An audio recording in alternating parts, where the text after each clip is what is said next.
Hey amigas, welcome back to my channel. In my last video, I shared the beautiful transformation in my mom's bathroom. I love how cozy and inviting the space looks. One of the biggest changes in the space was the addition of peel and stick hardwood floors. I'm here to tell you everything I learned about installing these floors, including tips and best tools.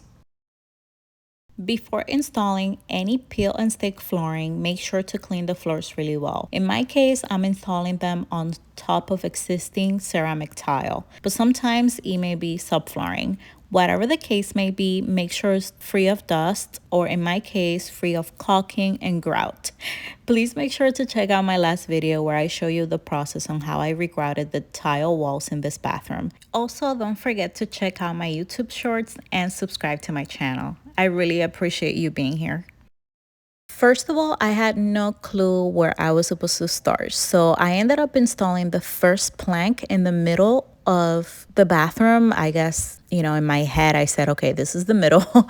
And I line it up with the existing tile. So if you do not know where to start, try out different layouts. I feel like if I did this again, I will start from the right wall to the left by where the vanity is, especially because the planks were not the same size as the existing tile. Another tip, especially for hardwood floor peel and stick, is to be aware of repeating patterns. I did not realize I had those patterns so close to each other. And honestly, this is one of those things that I'm noticing now. Every time I look at the floors, I notice because I know I made the mistake. It's like patching up a drywall or taking shortcuts when installing wallpaper. You're the only one that's noticing, but my mom and sister did not notice this. And also there will be a rug in this area of the floors, so I shouldn't be too worried about it. I also did not use a rolling pin to kind of press down the planks. I placed them down, and then at the end I made sure to press on them and walk on top of each of them to secure them well.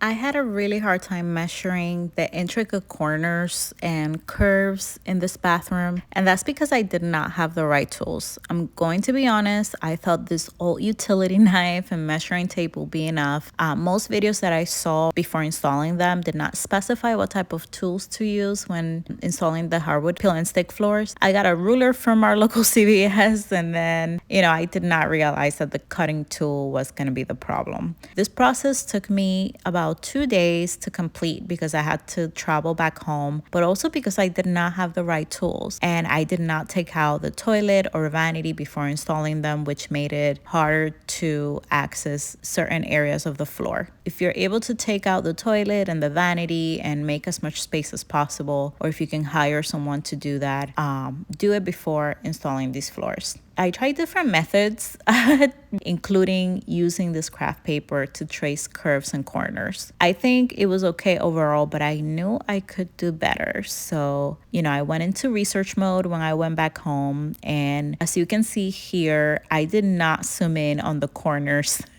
This was after day one. I did not zoom in on those corners because I knew I needed to go back and do a better job with them. Okay, so my research worked out pretty well. A week later, after I went back home, I found this Cricut tool. I don't know if I'm pronouncing it correctly. Cricut tool at Target, and it has a small blade, but it's very effective and accurate when cutting the planks. Yes, this will cut the planks. And this really did work like a charm. I was very surprised. But as you can see, this tool, although the blade is very, very tiny, is able to cut through the planks and much, much better than the utility knife. I was so surprised. Another tool that I feel like is a must-have when installing peel and stick floor tile is this contour gauge. I found this on Amazon. I'll leave everything in the description down below. But it's basically, this will mold any object. I really needed something to accurately trace the bottom of this toilet. I mean, it took me so many tries with my little craft paper method. And And when I found this on Amazon, I was really happy. It also comes with an extender to make it wider. And I do wish it was longer so that way you could, get to places that are deeper. But in this case, I used the extender to complete the tracing of the bottom of the toilet. It took me a few more cuts, but I feel like I got it. And I mean, I was so happy when this finally worked. You have no idea. I think this is also a great tool to have in case you want to install wallpaper, if you want to go around a light or something like that. I also see this being used with woodworking as well. I think that's the most popular use for it. But yeah, I definitely recommend this, and I'll leave everything in the description down below. And this is how happy I was to finally get something right. Ooh, I did it. You did it? I did it. I did it. Yes, I did it. Oh, wow. I'm surprised. I did not doubt you for a second. I am very, very surprised. I struggled so much on day one with this transformation that finding this tool was a lifesaver.